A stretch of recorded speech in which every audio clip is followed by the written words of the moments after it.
30. வணக்கம்.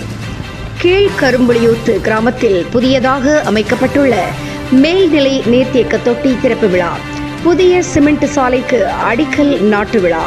தென்காசி மாவட்டம் ஆலங்குளம் ஊராட்சி ஒன்றியத்துக்குட்பட்ட மாராந்தை ஊராட்சி கீழக்கரும்புலியூத்து கிராமத்தில் 15வது நிதிக்குழு மானியத்தில் புதியதாக அமைக்கப்பட்டுள்ள மேல்நிலை நீர்த்தேக்க தொட்டி திறப்பு விழா மற்றும் ரூபாய் 13 லட்சம் மதிப்பீட்டில் புதிய சிமெண்ட் சாலைக்கு அடிக்கல் நாட்டு விழாவும் நடைபெற்றது. மாராந்தை ஊராட்சி மன்ற தலைவர் மீனா சுப்பிரமணியன் தலைமை வகித்தார்.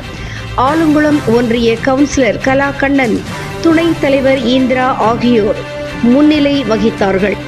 அரசு ஒப்பந்ததாரர் ஐயனார்குளம் முத்துப்பாண்டி நிகழ்ச்சியை தொகுத்து வழங்கினார். கீழக்கரும்புலியூத்து வார்டு உறுப்பினர் கார்த்திக் வரவேற்றார்.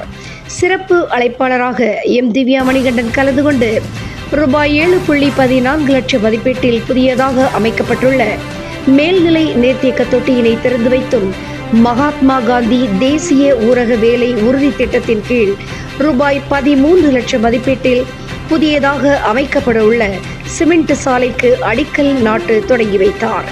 இந்த நிகழ்ச்சியில் ஊர் பெரியவர்கள் சுப்பிரமணியன், வேல்சாமி, கணக்கு பிள்ளை, நவீன்குமார், ராஜீவ்காந்தி, நல்லையா, காசிவேல், காளிமுத்து, சமுத்திரம், சிவலார்குளம் வார்டு உறுப்பினர் முத்துகணேஷ், BSNL கண்ணன், ஆறுமுகம், நல்லையா, பால்ராஜ், செல்வம், செல்வராஜ், பாலையா, முத்துமாரி, தவுடன் கண்ணன், சண்முகம் உள்பட பலரும் கலந்து கொண்டார்கள்.